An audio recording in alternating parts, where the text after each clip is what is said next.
Bokaro Beshem Hashem Naaseh Venatzliach Bezrat Hashem Itbarach. Nous sommes aujourd'hui le mardi 31 du mois d'octobre et déjà le 16 du mois de Mar Cheshvan. Shiur très intéressant sur la paracha et en même temps très moussari Bezrat Hashem pour ceux qui veulent l'entendre. En tout cas, Shiur acheté par Elisheva Sultan Bezrat Hashem pour la refoua shlema urgente de sa tante Sarah Chaya Bat Roseline.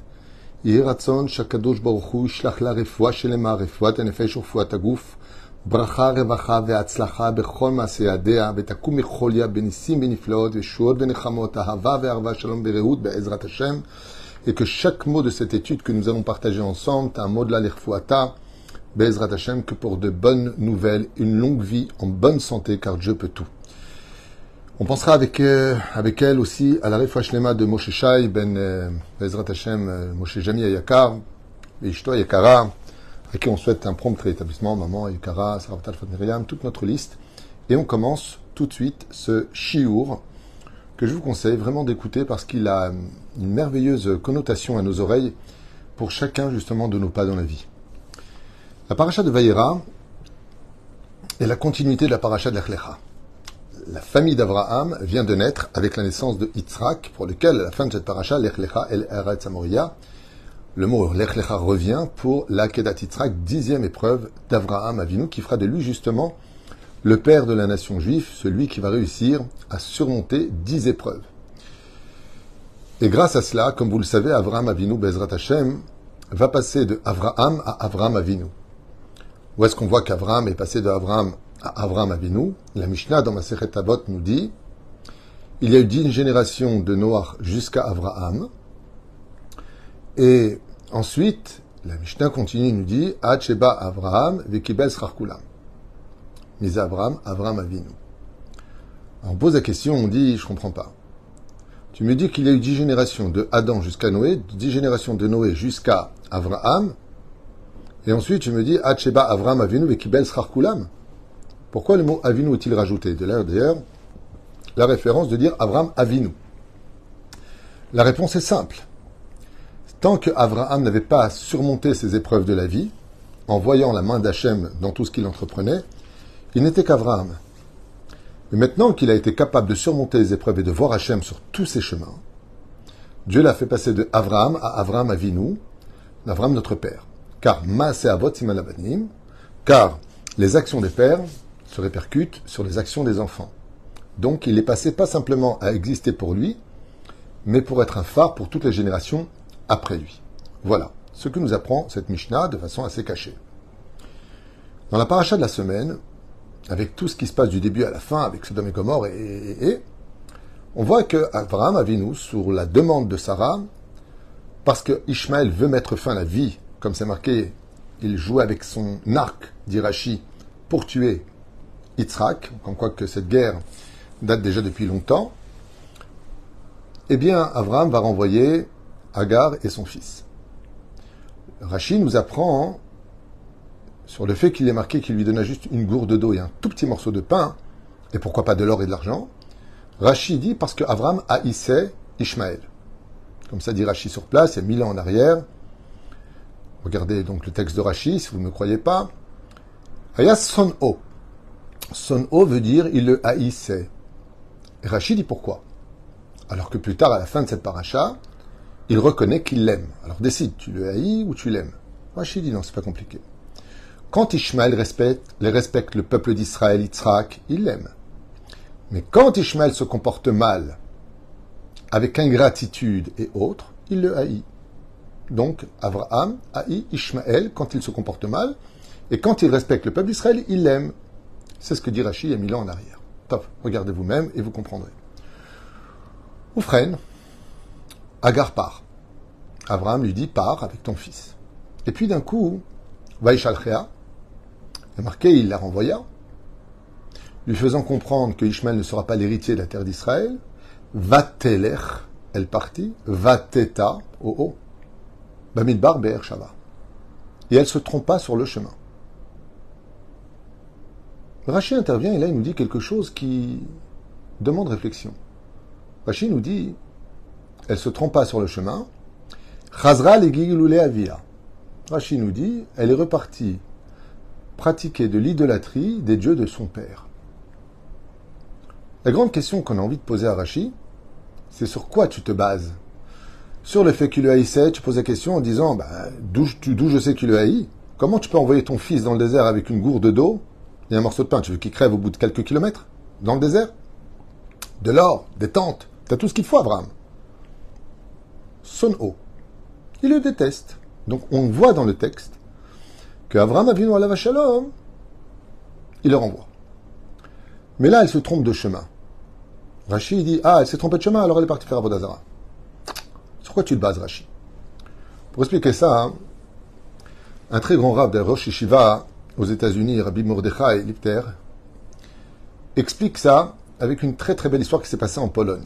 Alors je vous explique un petit peu comme ça cette histoire pour Ezrat Hashem Itbarach comprendre quelque chose de tellement important pour nous tous, chaque juif, surtout avec les événements que nous traversons aujourd'hui. Ce Rav, en Pologne, part le matin de bonne heure prendre le train pour aller dans une ville, car le Rav est Sandak, et il part avec le Moël. La Brit Mila se passe merveilleusement bien, tout se passe superbe. Il y a la Seouda, vous savez que c'est très important de manger du pain et de faire le Birkat Hamazon pendant la Seouda de Brit Mila. C'est même une grande Ségoula pour la Parnassa, et pour la longévité, et pour tellement d'autres choses. C'est une Seouda très importante. Donc au moins, mangez du Mezonot si vous y allez. Oufren, voilà qu'ils s'attardent un petit peu, ils regardent leur montre, et puis Shabbat va bientôt rentrer. Ça se passe vendredi matin, et donc il faut qu'ils retournent. Vous savez comment ça se passe, les rabbanim, quand ils viennent, alors on leur pose des questions de Torah, et ainsi de suite. Mais grâce à Dieu, ils arrivent à temps pour prendre le train à la gare, s'installent à l'intérieur, donc le Rav avec le Sandak. Et de quoi parlent deux personnes qui ont de la Torah dans leur tête et dans leurs mains? De Torah. Et voilà que ce vendredi matin, ils s'engagent dans des discussions profondes du Talmud. Et ils sont tellement plongés dans les pilpoulim du Talmud sur Rashi, Tosfot, Rishonim, Acharonim, que le train passe devant la station de leur ville, là où ils devaient descendre, et eux sont plongés dans leur étude. Et le train continue à voyager. Et voilà qu'au bout d'un moment, ils sentent comme ça qu'il y a moins de lumière dans le train, que le soleil commence vraiment à descendre. Et d'un coup, le Sandak réalise en disant, Gvodarav, why? Regardez où on est. On a raté de descendre à notre ville. On a oublié de descendre. On s'est tellement oublié dans l'étude qu'on a oublié qu'on était vendredi, qu'on devait descendre du train, d'aller chez nous. Et le Rav le regarde avec un grand sourire, très serein, et il lui dit, sache une chose, un juif ne se trompe jamais de chemin. Alors le Sandak lui dit, mais Vodarav, c'est Shabbat, on ne sait pas où on va, la ville prochaine, j'ai entendu parler de cette ville, il n'y a pas un juif, on n'a pas d'habit de Shabbat, on n'a pas offert Shabbat, on va faire quoi? Et il n'y a pas de train pour le retour. Et combien même il y en aurait un plus tard, ce sera déjà Shabbat. Où est-ce qu'on va faire Shabbat?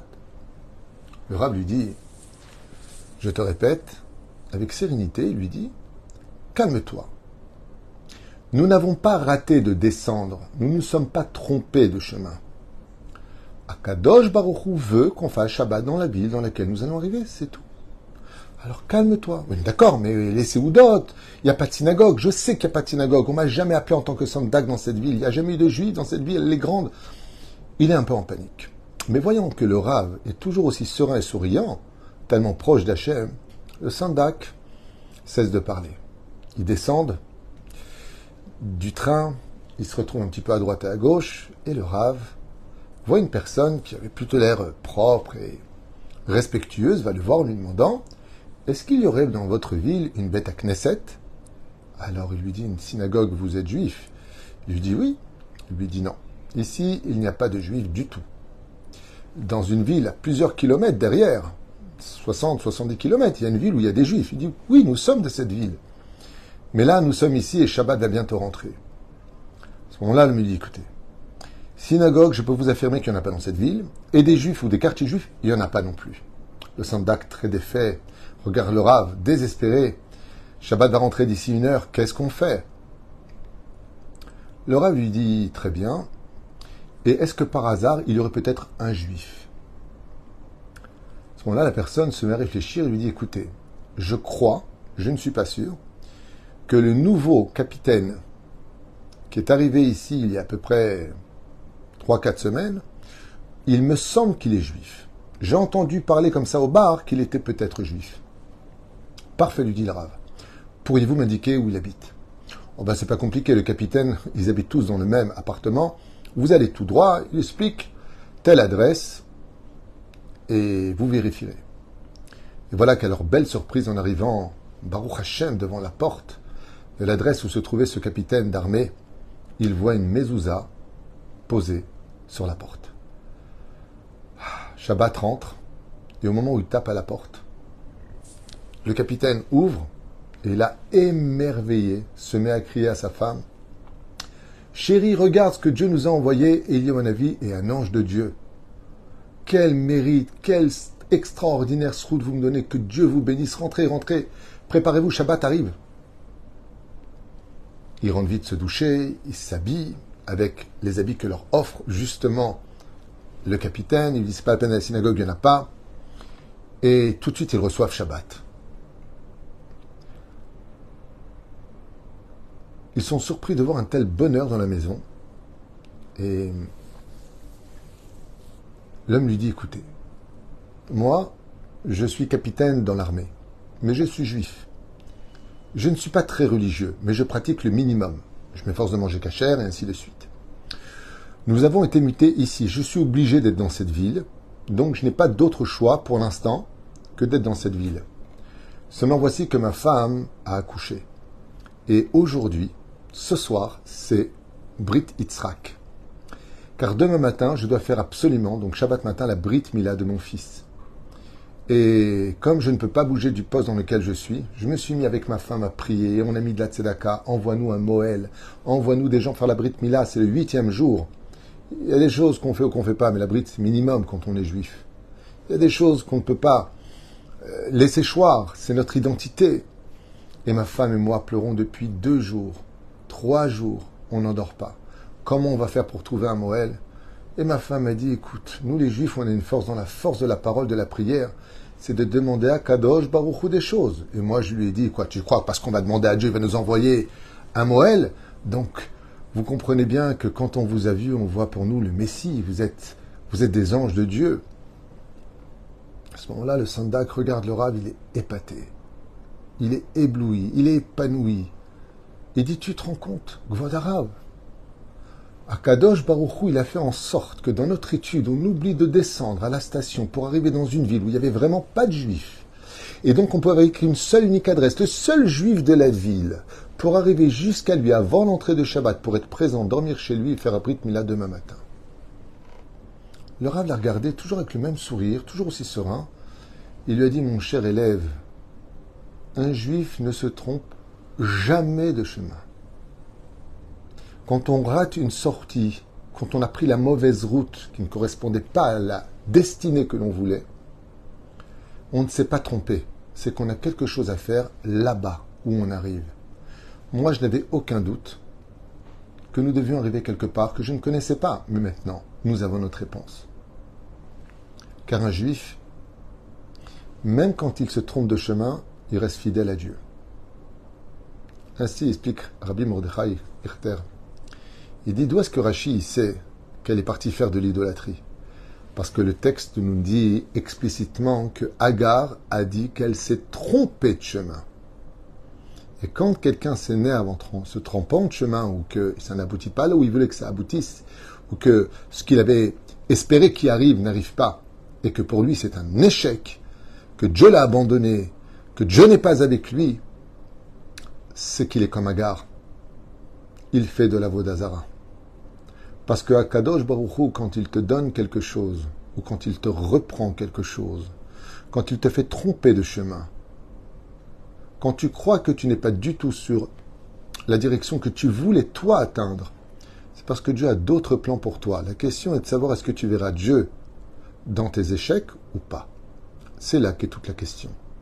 Et étant donné que les Juifs fidèles, quoi qu'il arrive de leur vie, restent toujours fidèles à Dieu, même si le chemin n'est pas du tout correspondant à leur souhait, Rashi nous dit, si la Torah a besoin de nous dire que Agar Vatita Baderer, qu'elle s'est trompée, tu peux être certain qu'elle est partie faire de l'idolâtrie. Et ainsi donc, on comprend facilement maintenant sur quoi Rashi s'est basé. Pour nous, c'est un Moussar Eskel. La Torah, c'est pas stam des mots. C'est un message universel pour toutes les générations. Un juif ne se trompe jamais. L'échec n'existe pas chez nous. Le vrai échec, c'est quand tu n'as pas été capable de voir Hachem dans ce que tu viens de vivre. Parce que tout ce que fait Dieu, non seulement il est derrière, non seulement il a ses plans à lui, que toi tu ne vois toujours pas, mais avec le temps, tu auras des réponses. Un jour, quelqu'un m'a posé la question en me disant « Rav Tuitou, pourquoi il y a des gens qui meurent jeunes et d'autres plus vieux? Pourquoi cette injustice? Pourquoi ne pas tuer tous les vieux qui ont déjà vécu, laisser une descendance, et laisser vivre les jeunes ?» Je lui ai posé une question simple. Dis-moi, est-ce que tu trouves normal qu'une personne qui prend le bus, qui va payer le même prix, que celui qui va faire 10 stations, alors que lui n'en va en faire que 2, doit payer le même prix? Il m'a dit, mais c'est pas important. Parce que quand tu rentres dans le bus et que tu payes, c'est pour aller à l'adresse qui correspond à ce que toi tu veux de la vie. Je lui dis, c'est la même réponse pour les âges. Quand on vient dans ce monde, on fait tous 9 mois de voyage dans le ventre de notre maman. Et on descend à l'âge qui correspond à la porte de notre Gan Eden sur Terre. C'est-à-dire qu'il y en a qui, à l'âge de 20 ans, c'est la 20e station, c'est la porte de leur Gan Eden. S'ils font 21 ans, ils ont raté la porte de leur Gan Eden. Alors si tu poses la question pourquoi il est descendu avant et lui après, c'est tout simplement parce que Dieu connaît les adresses que nous ignorons. Baruch Adonai Leolam, Amen ve Amen.